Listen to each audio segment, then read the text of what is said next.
Malaysia வடானி RTM Tamil செய்திகள் உங்களுக்காக. உங்களுடன் நான் சந்திரகலா ஐயப்பன். கல்வி அறிவை மட்டும் உருவமைக்கவில்லை, மாறாக தன்னுரிமை, அமைதி, ஒருமைப்பாடு போன்ற அடிப்படை பண்புகளையும் ஓங்கச் செய்கிறது. தகவல்களையும் அறிவையும் மாணாக்கர் பெறுவதை கல்வி முறை உறுதி செய்ய வேண்டும்.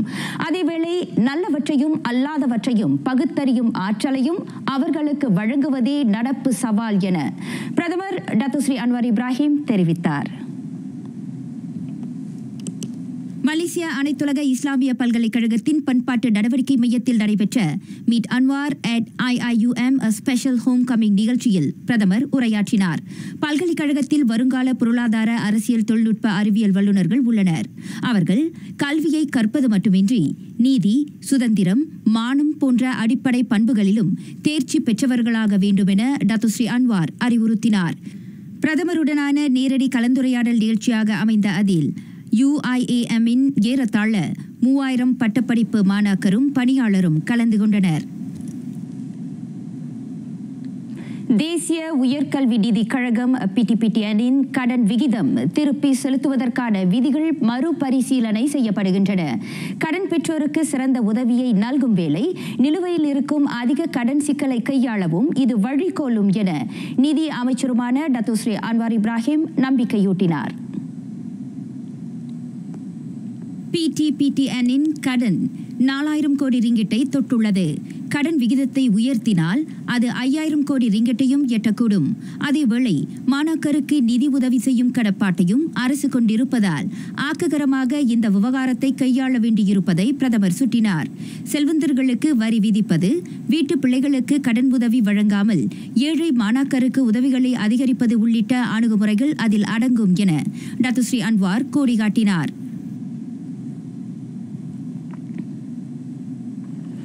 காசா, பாலஸ்தீனம் ஆகிய விவகாரங்களுக்கு மலேசியா தொடர்ந்து குரல் கொடுக்கும். அதேவேளை நாட்டின் நலனுக்கும் முன்னுரிமை அளிக்கப்படும் என டத்துஸ்ரீ அன்வார் தெளிவுபடுத்தினார். பாலஸ்தீன மக்களின் போராட்டத்துக்கு பொருள் பொதிந்த ஆதரவை மலேசியா வழங்க வேண்டும் என்றால் அவ்விரு கூறுகளுக்கும் சமமான முன்னுரிமை அளிப்பது அவசியம். வளரும் நாடு எனும் வகையில் காசா, பாலஸ்தீன விவகாரத்தில் மலேசியா சிறந்தவற்றை வழங்கியிருப்பதை பிரதமர் சுட்டினார். பாலஸ்தீன மக்களுக்காக குரல் எழுப்பும் அதேவேளை மலேசியாவின் நலனும் பின்தள்ளப்படக்கூடாது. குறிப்பாக ஊழல், அதிகார முறைகேட்டை ஒழித்து நிர்வாகத்தை பேணி மக்கள் நலனை காக்க வேண்டும். குறுகிய காலமாக இல்லாமல் நீண்ட காலத்துக்கு அது பலன் அளிக்கக்கூடியதாக இருக்க வேண்டும் என டத்துஸ்ரீ அன்வார் வலியுறுத்தினார். பிரதமர் டத்துஸ்ரீ அன்வார் இப்ராஹிமுக்கு சட்டத்துறையில் கௌரவ டாக்டர் பட்டம் வழங்கி சிறப்பித்துள்ளது அமெரிக்காவின் ஷெனண்டோவா பல்கலைக்கழகம். தலைமைத்துவம், மக்கள் மேம்பாடு ஆகியவற்றை நுண்ணோக்கும் பிரதமரின் சேவைக்கான அங்கீகாரமாக அந்த பட்டம் வழங்கப்பட்டதாக பல்கலைக்கழக மேலாண்மை தெரிவித்தது. கௌரவ டாக்டர் பட்டத்தை ஷெனண்டோவா பல்கலைக்கழக தலைவர் டாக்டர் ட்ரேசி ஃபிட்சிமன்ஸ் பிரதமருக்கு வழங்கினார். அந்த பட்டத்தை திறந்த மனத்துடன் ஏற்பதாக கூறிய டத்துஸ்ரீ அன்வார் பிரதமர் பதவிக்காக அது வழங்கப்படவில்லை எனவும் கருத்துரைத்தார். விடுதலை, மக்கள் மானம் காக்க பாடுபட்டதன் அங்கீகாரமாக அந்த பட்டம் தமக்கு வழங்கப்பட்டது குறித்து டத்துஸ்ரீ அன்வார் புலங்காகிதம் அடைந்தார். நெறிகளையும் குடும்ப உணர்வுகளையும் நிலைநிறுத்துவீர். அடுத்த மாதம் நடைபெறவிருக்கும் PKR கட்சி தேர்தலில் புதிய தலைமைத்துவத்தை தேர்ந்தெடுப்பதில் அந்த பண்பு நலன்களை கருத்தில் இருத்தி செயல்படுமாறு பிரதமர் வலியுறுத்தினார். பிரிவினைக்கு இடம் தராது தலைமைத்துவத்தை தேர்வு செய்யும் வகையில் காடிலானின் தேர்தல் நடத்தப்பட வேண்டும். இதை வெறும் அரசியல் கட்சியாக பார்க்காமல் மக்களின் குரல் ஓங்கும் போராட்ட களமாக பார்க்க வேண்டும். ஆகையால் உயர்நெறிமிக்க, நம்பகத்தன்மையான, மக்களின் குரலாக ஒலிக்கக்கூடியவர்களை உயர்மட்ட தலைவர்களாக தேர்ந்தெடுக்குமாறு PKR தலைவருமான டத்துஸ்ரீ அன்வார் வலியுறுத்தினார். நியாயமான, சரிசமமான, வளப்பமிகு மலேசியாவுக்காக அந்த முடிவை எடுக்குமாறு பிரதமர் கேட்டுக்கொண்டார். கிளாந்தான் பச்சோ இராமா கடற்கரையில் நாளை நடைபெறவிருக்கும் மாநில அளவிலான மடானி நோன்பு பெருநாள் பொது விருந்தோம்பல். 10,000-க்கும் மேற்பட்டோர் கலந்து கொண்டு நிகழ்ச்சியை குதூகலமாக்க உள்ளனர். சிறப்பு விருந்தினராக பிரதமர் டத்துஸ்ரீ அன்வார் இப்ராஹிம் கலந்து கொள்ள உள்ளார். மக்களின் வயிற்றுக்கு விருந்தளிக்க பல்வேறு சுவையான உணவுகளும் கண்களுக்கும் செவிகளுக்கும் விருந்து படைக்க சுவாரஸ்யமான அங்கங்களும் ஏற்பாடு செய்யப்பட்டுள்ளன. அதன் இறுதிக்கட்ட ஏற்பாடுகள் சீராக நடைபெற்று வருகின்றன. நாளை காலை மணி 9 தொடங்கி பிற்பகல் 2 மணி வரை கிளந்தான் மாநில அளவிலான மடானி ஈகை திருநாள் கொண்டாட்டம் நடைபெறவிருக்கிறது. கருணை உளம் தொடும் சகிப்புத்தன்மை நாட்டை ஒன்றிணைக்கும் எனும் கருப்பொருளில் நடக்கும் அந்த பொது விருந்து உபசரிப்பு நீடித்த நிலையான சுற்றுச்சூழலை உருவாக்க வேண்டும் என்பதை வலியுறுத்தி ஏற்பாடு செய்யப்படுகிறது. அதன் பொருட்டு வருகையாளர்கள் பை, உணவு கொள்கலன்கள், புட்டில்கள் ஆகியவற்றை உடன் கொண்டு வருமாறு கேட்டுக் கொள்ளப்படுகிறது.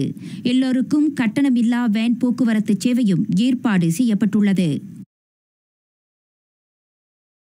2025 மடானி நோன்பு பெருநாள் விருந்தோம்பல் பினாங்கு PICCA அரேனா பட்டவற்றில் நாளை நடைபெறுகிறது. பிரதமர் அதிலும் கலந்து கொள்ள உள்ளார். பிற்பகல் 2:30 மணி தொடங்கி மாலை 5 மணி வரை அந்த கொண்டாட்டம் நடைபெறும். பினாங்கு மாநில அரசும் மனிதவள அமைச்சும் அதனை ஏற்பாடு செய்கின்றன. மக்களாட்சி கடமையை செவ்வனே நிறைவேற்ற மீண்டும் வாய்ப்பு. பேரா எண் 48 அயர்குனிங் இடைத்தேர்தலுக்கான வேட்புமனு தாக்கல் நாளை நடைபெறவிருக்கிறது.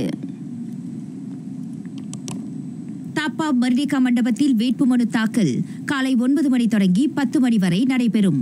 ஒருமைப்பாட்டு அரசாங்கத்தை நிகர்த்து தேசிய முன்னணி டாக்டர் முகமது யூஸ்ரியை அதன் வேட்பாளராக அறிவித்துள்ளது. பரிகத்தான் நேஷனலை நிகர்த்து அப்துல் முஹைமின் மலைக்கும் மலேசிய சோசியலிஸ்ட் கட்சி PSM சார்பில் பவானி KSம் களம் இறங்குகின்றனர். தாப்பா நாடாளுமன்ற தொகுதிக்கு உட்பட்ட அந்த சட்டமன்ற தொகுதியில் போட்டியிருப்பின் நாளை தொடங்கி 14 நாட்களுக்கு பரப்புரை மேற்கொள்ளப்படும். முன்கூட்டியே வாக்களிப்பு ஏப்ரல் 22ஆம் தேதியும் ஏப்ரல் 26ஆம் நாள் வாக்களிப்பும் நடைபெறும். அயர்குனிங் சட்டமன்ற உறுப்பினராயிருந்த இஷாம் ஷருடீன் மாரடைப்பு காரணமாக பிப்ரவரி 25ஆம் நாள் உயிரிழந்ததை தொடர்ந்து இந்த இடைத்தேர்தல் நடத்தப்படுகிறது. வாழ வந்த இடத்திலும் வடிவேலனை மறக்கவில்லை நம் முன்னோர். வேல் காக்கும் வேண்டும் வரம் வேலன் அருள்வான் எனும் நம்பிக்கையுடன் மலைவாசம் பிடிக்கும் மால் மருகனுக்கு மலையகத்தில் நூற்றுக்கணக்கான கோயில்கள் அமைத்தனர். அவற்றில் ஒவ்வொரு ஆலயமும் தனி திருவிழாவுக்கு புகழ் பெற்றவை. கோலாலம்பூர் செந்தூல் தண்டாயுதபாணிக்கு பங்குனி உத்திர திருவிழா எடுத்து மகிழ்ந்தது அடியார் திருக்கூட்டம். புகழும் பழனியிலே பங்குனி தேரோட்டம்,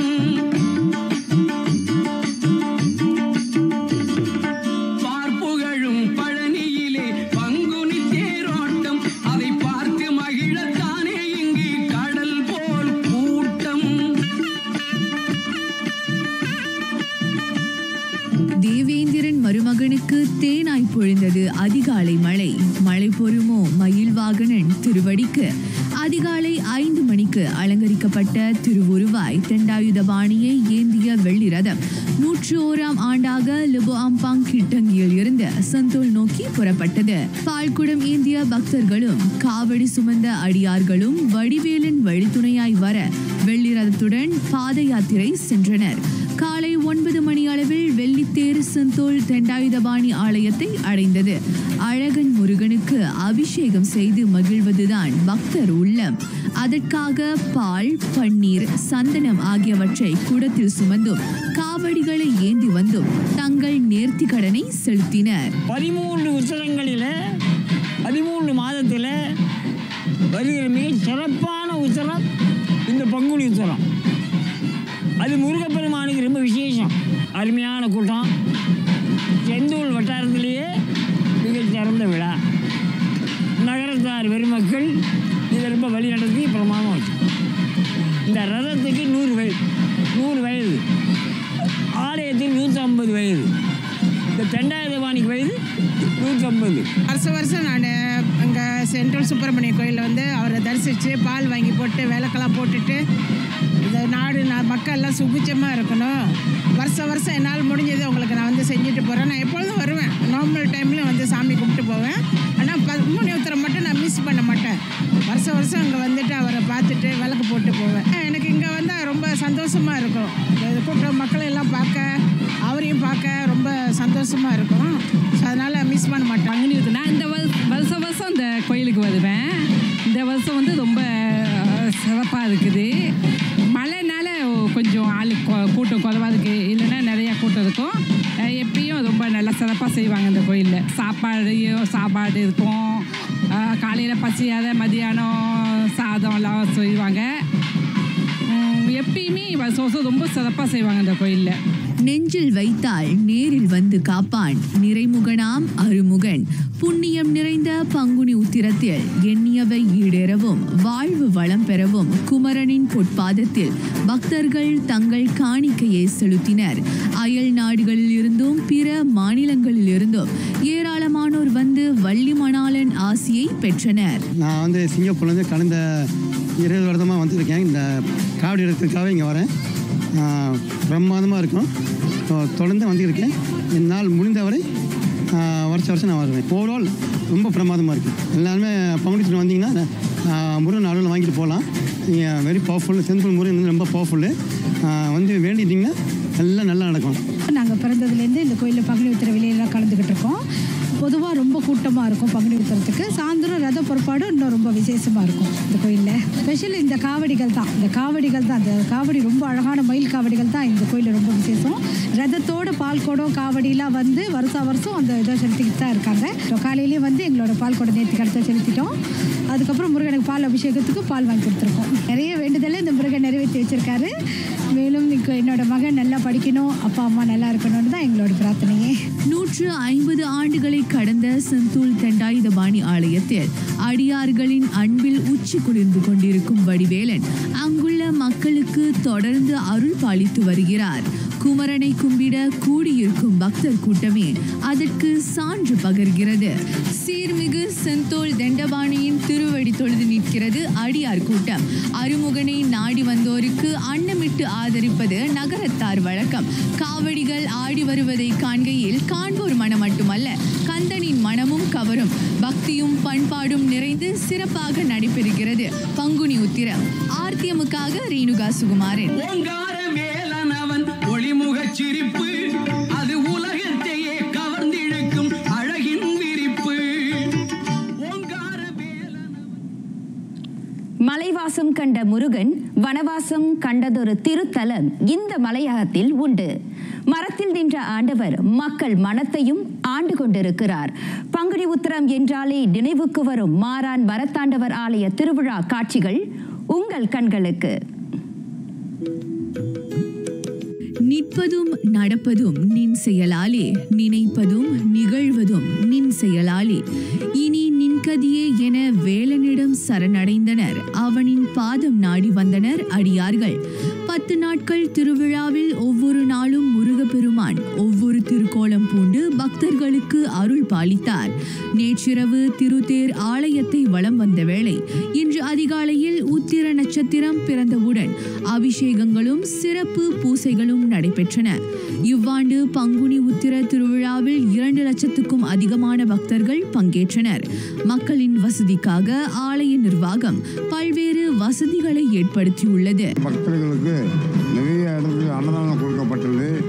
பஸ் பார்க் எல்லாமே 30 ஏக்கர் கார்களும் பஸ்ஸும் நிறைஞ்சிருச்சு. யாமிருக்க பயமேன் என்று பக்தர்களுக்கு தரிசனம் கொடுத்தார் மாரான் மரத்தாண்டவர். அண்டி வரும் அடியார்த்தம் எண்ணங்களை ஈடேற்றி வரும் மரத்தாண்டவரின் அருளுக்கு ஆயிரமாய் கூடும் பக்தர்களே சாட்சி. அதுவே அவரின் மாட்சி. கையளவு வேளை கன்னத்திலே சொருகி கசிந்து கண்ணீர் பெருகி கந்த வேளை நெஞ்சத்திலே நிறுத்தி திருமுருகன் திருப்புகழ் நாவில் நடமாட அருங்கோணத்தில் இருக்கும் ஐயன் மரத்தாண்டவர் திருக்கோயிலை அடியவர் சுற்றி வந்தனர். அனைத்து பக்தர்களும் இந்த வாய்ப்பினை பயன்படுத்தி அவர்களை நேர்த்திக்கடனை சிறப்பாக வழிநடத்துகின்றார்கள். அனைத்து மக்கள் வரக்கூடியவர்கள் நேர்த்திக்கடனை முடித்து அவர்களுடைய சுகாதாரத்தை மேம்பாட்டு சம்பந்தமான அந்த முகாமில் கலந்து அவர்கள் வந்து அவர்களுடைய பரிசோதிப்பதற்கான வாய்ப்புகளை வந்து இந்த நிர்வாகம் ஏற்பாடு செய்து கொண்டிருக்கின்றார்கள். மிக ஒரு சந்தோஷமாக உள்ளது. இதுதான் அடிப்படையாக தேவைப்படுகிறது. அந்த அடிப்படையில் வந்து மற்ற வசதிகள் கடைகளும் சரி, இங்குள்ள உணவும் சரி, சுற்றுச்சூழ்நிலை வந்து அமைதியான சூழ்நிலை வந்து நடைபெறுகின்றது. தைப்பூசம் வந்து பத்திரிகை பிரபலமோ அதே மாதிரி நம்மளோட பகாங்கில் பங்குனி உத்திரம்ன்றது வந்து மாரானில் வந்து அவ்வளோ பிரபலமாக இங்கே செய்யப்படுகிறது. இங்கே நேர்த்தி கடன் செய்கிறவங்களாம் சும்மா செய்யலை, வர்றவங்களாம் நிறைய வேண்டுதலோடு வருவாங்க. அப்புறம் நடந்தே வர்றவங்க கூட நீங்கள் பார்த்துருப்பீங்க. ஸோ இந்த நேர்த்தி கடன்லாம்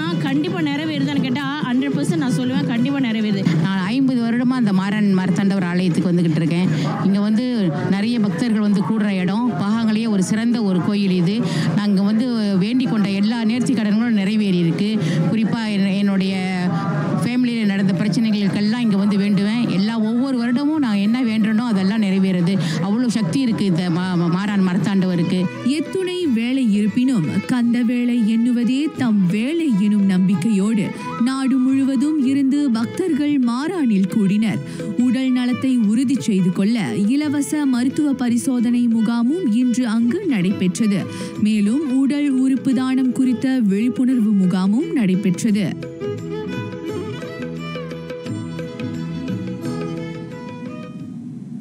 பங்குனி உத்திரம் சிறப்பு வாய்ந்தது. முருகப்பெருமானுக்குரிய திருவிழாவாக அது அறியப்பட்டாலும் எல்லா தெய்வங்களுக்கும் அது திருநாளாக அமைகிறது. பங்குனி உத்திரத்தில்தான் தெய்வ திருமணங்கள் நடைபெற்றதாக தொன்மங்கள் உரைக்கின்றன. பேரா தம்பூன் 6வது மைலில் உள்ள கண்ணனூர் ஸ்ரீ மகாமாரியம்மன் ஆலயத்திலும் பங்குனி உத்திர திருவிழா சிறப்பாக நடைபெற்றது. 180 ஆண்டுகள் பழமை வாய்ந்த அந்த ஆலயத்தில் காலை முதலே பக்தர்கள் கூட்டம் அலைமோத தொடங்கியது. அரசமர பிள்ளையார் சந்நிதியில் இருந்து பக்தர்கள் பால்குடங்கள் ஏந்தி அம்மனுக்கு காணிக்கை செலுத்தினர். இந்த அம்மனோட சக்தியினால இதே இடத்துல அமர்ந்த அந்த இடம், இந்த இடத்துக்கு இந்த ஆத்தாளோட சக்தி கிடைச்சதுனால இந்த ஆலயத்தை இந்த அளவுக்கு ஒரு பிரமாதமான கட்டக்கூடிய சூழ்நிலையில் பொதுமக்களோட உதவியினாலையும் பலருடைய நன்கொடையினாலையும் இந்த ஆலயம் எந்த விதமான தடங்களும் இல்லாமல் கட்டப்பட்டது. இந்த வருஷத்தில் வந்து அன்னதானம் வந்து நம்ம செய்கிறோம். ஒரு 1000கணக்கான பேர் இங்கே வந்திருக்காங்க. ஸோ அதுக்கெல்லாம் நம்ம ஏற்பாடு பண்ணி சாப்பாடுகள் எல்லாம் செய்து நல்லா சிறப்பாக இருந்துச்சு. நிர்வாகமும் நல்லா பாடுபடுறாங்க. ரொம்ப சந்தோஷமாக இருக்குது எனக்கு. இந்த பங்குனி உத்திரத்தினாலே வந்து ஒரு விசேஷமான சகல நல்ல அனுகூலமான விஷயங்கள்லாம் நடந்த நாள். அதே சமயம் இந்த பங்குனி மாதத்தில் அம்பாளுக்கு, பெருமாளுக்கு, முருகனுக்கு இந்த தீர்த்தவாரிகள், கடல் இல்லை குளம், இந்த மாதிரியான விஷயங்களில் வந்து நம்ம போய் நீராடுறதோ, அதில் போய் ஜபம் பண்ணுறதோ, இந்த மாதிரி பிரார்த்தங்கள் வந்து நம்மளுக்கு கிடைக்கும். பங்குனி உத்திர பெருவிழாவை முன்னிட்டு ஏப்ரல் 2ஆம் நாள் ஆலயத்தில் கொடியேற்றப்பட்டது. இன்று காலை கும்ப பூஜையை தொடர்ந்து திருமூர்த்திகளுக்கு அபிஷேகங்கள் நடைபெற்றன. அரசாங்கத்திடமிருந்து முறையான அனுமதி பெற்ற நிரந்தர நிலத்தில் குடிகொண்டு மக்களுக்கு அருளாசி வழங்கி வருகிறார் ஸ்ரீ மகாமாரியம்மன்.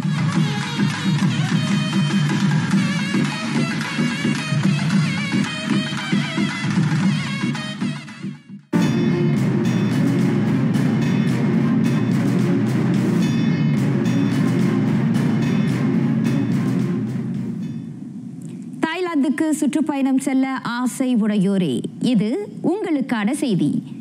நிலம், நீர், வான்வழி அந்த வெள்ளை யானை நாட்டிற்கு செல்லும் அயல் நாட்டு பயணிகள் இனி பயணம் மேற்கொள்வதற்கு 3 நாட்களுக்கு முன்னர் இலக்கவியல் நுழைவு அனுமதி அட்டைக்கு விண்ணப்பிக்க வேண்டும்.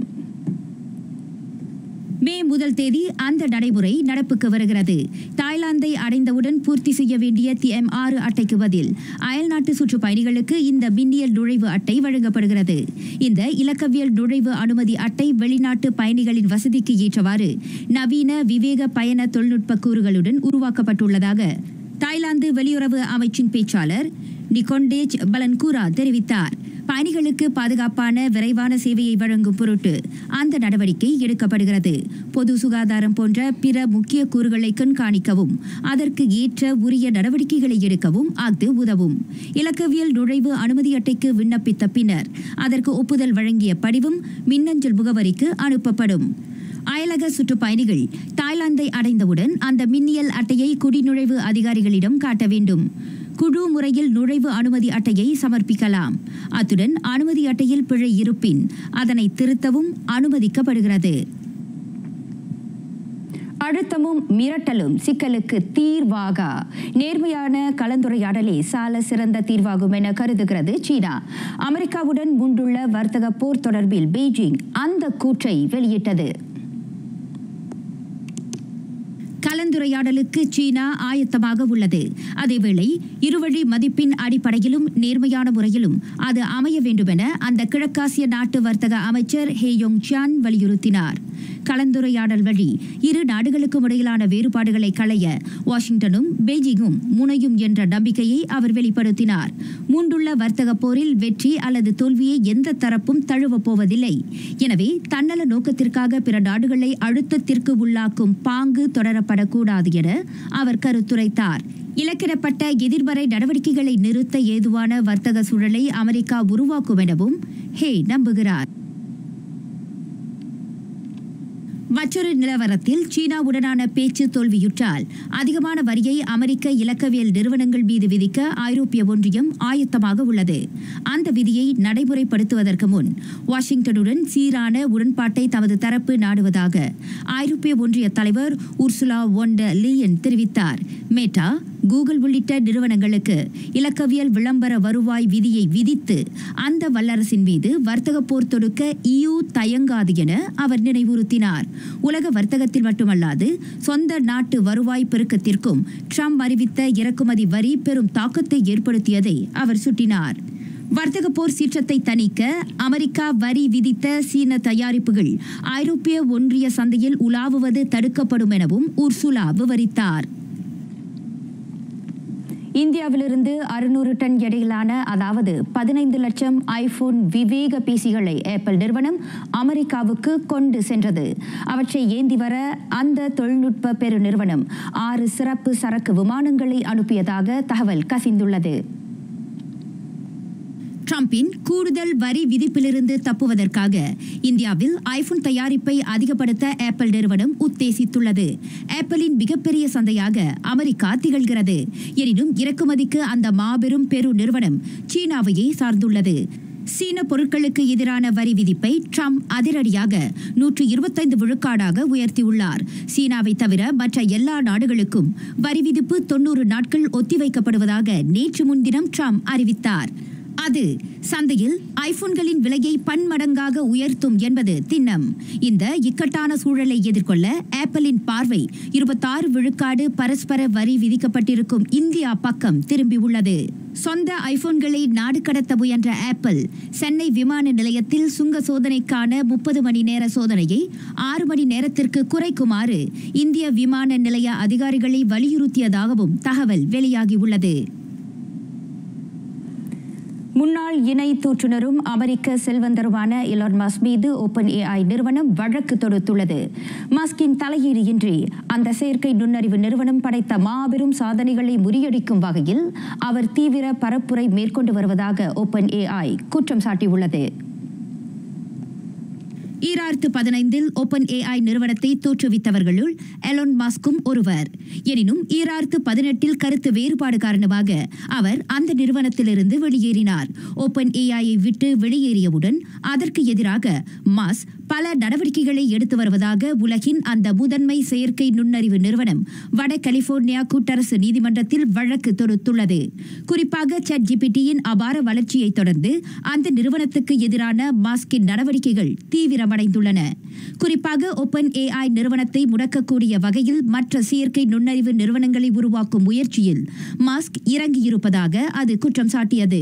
வழங்கப்பட்ட வாக்குறுதிக்கு இணங்க அந்த உலக பணக்காரர் OpenAI-க்கு $100 கோடி வழங்க தவறியதோடு அந்த நிதியை தமது டெஸ்லா நிறுவனத்திற்கு திருப்பிவிட்டதாகவும் OpenAI-க்கு இழிவுபடுத்தும் நோக்கில் தமது X வலைத்தளத்தில் பொது தாக்குதல்களை நடத்தியதாகவும் மோசடி செய்து அந்த நிறுவனத்தை வாங்கவும் அதன் சொத்துக்களை சுருட்டவும் முயன்று வருவதாக அது சாடியுள்ளது.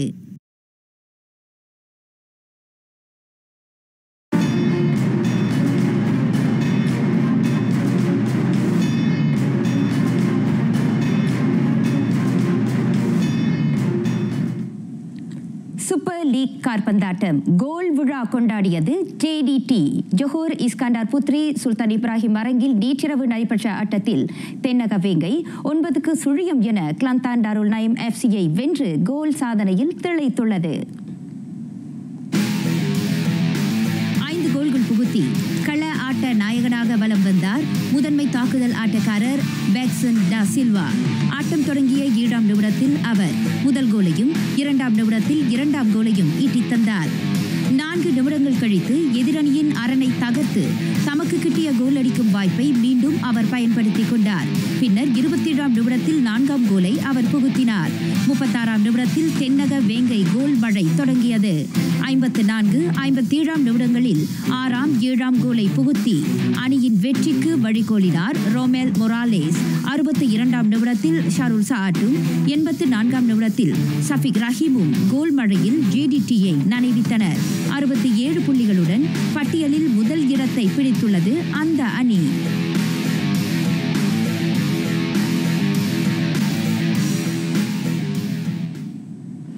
ஐரோப்பிய லீக் காற்பந்தாட்டம் காலிறுதி சுற்றில் ஒலிம்பிக் லியோனஸும் மான்செஸ்டர் யுனைடெட்டும் 2-2 என சமம் கண்டன. கோல் காவலர் அட்ரே ஒனானாவின் மித்தனத்தால் திறமையான ஆட்டத்தை யுனைடெட் வெளிப்படுத்த தவறியதாக குற்றச்சாட்டுகள் எழுகின்றன. மான்செஸ்டர் யுனைடெட்டுக்கு வெற்றியை அள்ளித்தரும் ஆட்டமாக ஐரோப்பிய லீக் இந்த பருவத்திலிருந்து வந்தது. இந்த பருவத்தில் சிறந்த ஆட்டபாணியை வெளிப்படுத்துவார் என ஒனானா மீதான எதிர்பார்ப்பு வலுத்தது. அவரது மெத்தனத்தால் 25ஆம் நிமிடத்தில் லியோன் அணியின் தியாகோ அல்மாடா கோல் புகுத்தினார். யுனைடெட்டின் மத்திய திரள் ஆட்டக்காரர் லெனி யோரோ தமது அணிக்கான முதல் கோலை பெற்றுத் தந்தார். தம்மை நோக்கி வந்த பந்தை தலையில் மூட்டி ஜோஷுவா ஜிர்க்ஸி கோலாக்கி மேலும் ஒரு வெற்றியை அவர் தேடித் தந்தார். லியோனின் ரயன் ஷர்கி பின்னர் மேலும் ஒரு கோல் புகுத்தி யுனைடெட்டின் இலக்கு ஈடேற விடாது தடுத்தார். கடந்த பருவ தொடக்கத்திலிருந்து இதுகாரும் கோல் காவலரான ஒனானா எண்முறை தவறிழைத்ததாக காற்பந்து வட்டாரம் குற்றம் சாட்டுகிறது.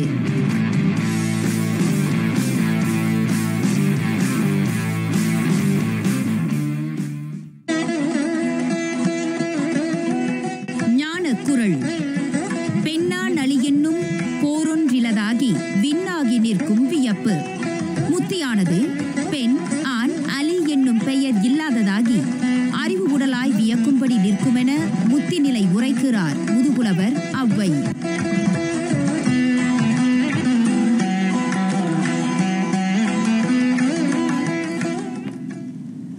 நிறைவடைகின்றன RTM தமிழ் செய்திகள். எங்களோடு இணைந்ததற்கு நன்றி.